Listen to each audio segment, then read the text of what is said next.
El movimiento está en todas partes. Está en ese colibrí, en esa tortuga. Incluso al momento de terminar de ver este video, tu sangre habrá recorrido tu cuerpo unas 13 veces. Es por eso que es muy importante para la física. Pero si observamos bien, no todo se mueve igual. Esto es movimiento. Esto también es movimiento. Aquella cosa es movimiento. Pero no todos son del mismo tipo. Una clasificación principal hace que se dividan en translacional, como el de un auto en una autopista, rotacional, como el de la Tierra sobre su propio eje, y vibratorio, como el de ida y vuelta de un péndulo. Para ello usaremos el modelo de partícula, que en pocas palabras nos quiere decir que el tamaño no importa cuando tenemos con qué compararlo. Tomamos como ejemplo el movimiento de la Tierra y el Sol, que se justifica con su órbita enorme, o un balón en un partido de fútbol, justificado por el tamaño de la cancha. Tomemos el ejemplo del balón. ¿Cuál crees que es su ubicación? Desde tu punto de referencia dirías que está a 2 metros al este y 4 al sur, ¿no? Otro jugador diría que está 1 metro al norte y 5 al oeste, lo cual armaría un lío para saber dónde está.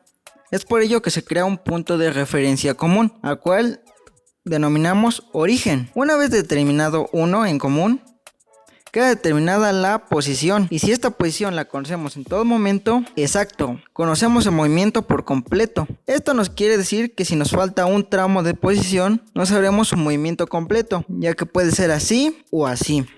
Para entenderlo mejor, veamos un ejemplo.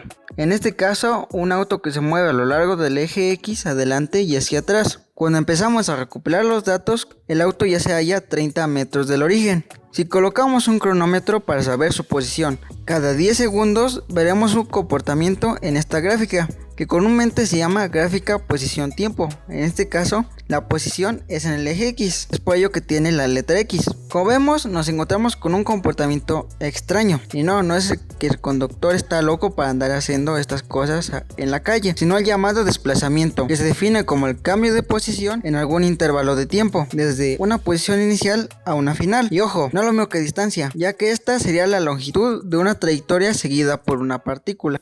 Lo podemos ver más claro en un jugador de baloncesto. Un jugador corre desde la canasta de su propio equipo a lo largo de la cancha hasta la canasta del equipo contrario, y luego regresa a su propia canasta. El desplazamiento durante este intervalo es cero, porque terminó en el mismo punto en el que partió. Sin embargo, durante este intervalo de tiempo, se movió a lo largo de la distancia equivalente al doble de la longitud de la cancha de básquetbol. ¿Comprenden? El desplazamiento es una cantidad vectorial, es decir, puede ser negativa, positiva, tiene dirección y sentido, mientras que la distancia es una cantidad escalar, es decir, solo es un valor numérico. La curva uniforme que se dibuja a través de los 6 puntos de la gráfica solo es una posibilidad del movimiento real del automóvil. Únicamente se tiene información acerca de esos 6 instantes en el tiempo. No se tiene idea de lo que ocurrió entre los puntos de datos. Pues vemos diferentes distancias y diferentes movimientos, y otros a su vez tienen su cualidad única, su velocidad promedio, que es la división del desplazamiento entre el intervalo de tiempo, y esta se expresa en metros sobre segundos en el sistema internacional. Esta puede ser positiva o negativa, claro que depende del signo de delta X, es decir, la variación de X, y pues también se puede interpretar como una línea recta entre dos puntos cualquiera en la gráfica de posición-tiempo. Esta recta forma la hipotenusa de un triángulo rectángulo de altura delta X y de base delta T. La pendiente de la recta es la razón delta X sobre delta T.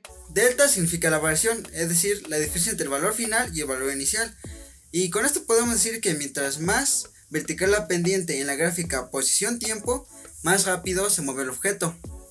Ahora, al igual que el desplazamiento tiene su parte escalar, la velocidad promedio también la tiene, y la llamamos rapidez promedio. Lo podemos ver más claro en una competidora de maratón, corre una distancia de más de 40 kilómetros, y aún así termina en su punto de partida. Su desplazamiento total es cero, así que su velocidad promedio es cero, por lo que la velocidad promedio nos dice qué tan rápido recorrió el trayecto. Traemos de vuelta a la gráfica posición-tiempo. Recordamos que si la inclinación, concretamente la pendiente, es mayor, la velocidad aumenta, y si la inclinación es negativa, la velocidad disminuye, por lo que vemos que la velocidad aumenta y disminuye. Si tenemos estas dos velocidades promedio, vemos que la pequeña se acerca más a la velocidad real en ese tiempo, pero no queremos saber la velocidad en un intervalo de tiempo, o tal vez sí. Imagina si lo acercamos más, se va apareciendo, ¿no? Y si nos acercamos más, ¿lo estás viendo? Nos acercamos a una diferencia de tiempo de cero, para formar lo que queríamos encontrar, una recta tangente. En conclusión, la velocidad instantánea es igual al límite cuando delta t tiende a cero de delta x sobre delta t, es decir, su derivada. Si necesitas ayuda con qué es una derivada, link abajo en la descripción.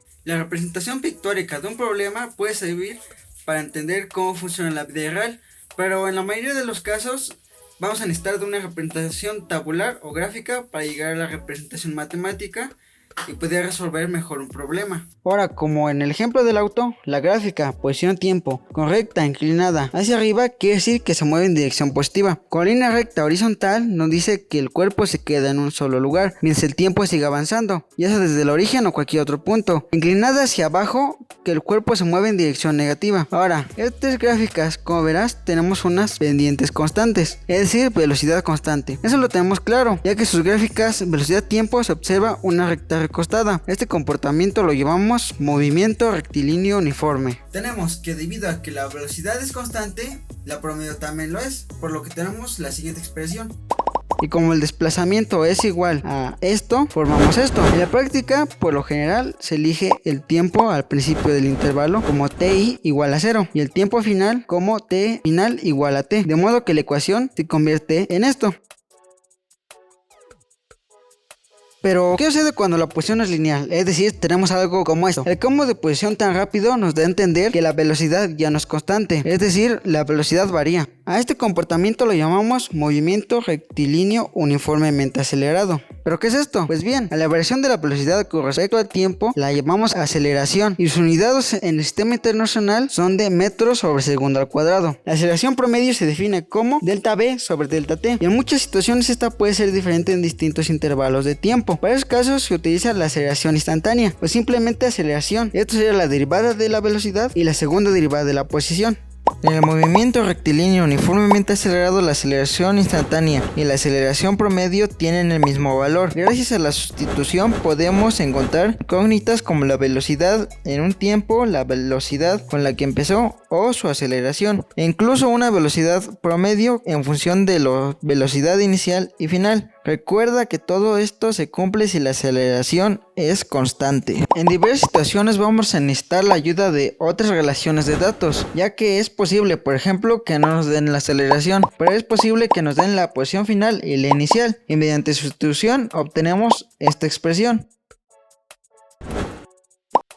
También es útil una que no dependa de la velocidad final. Incluso una que no dependa del tiempo, esto con una sustitución más detallada. Todo esto para ayudarnos a resolver cualquier problema relacionado con movimiento rectilíneo uniformemente acelerado.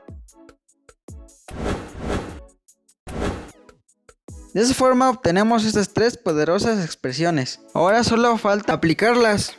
Si te gustó el video, dale me gusta y comenta si te gusta este tipo de contenido. También suscríbete y dale a la campanita para que no te pierdas los futuros cursos que tenemos preparados para ti.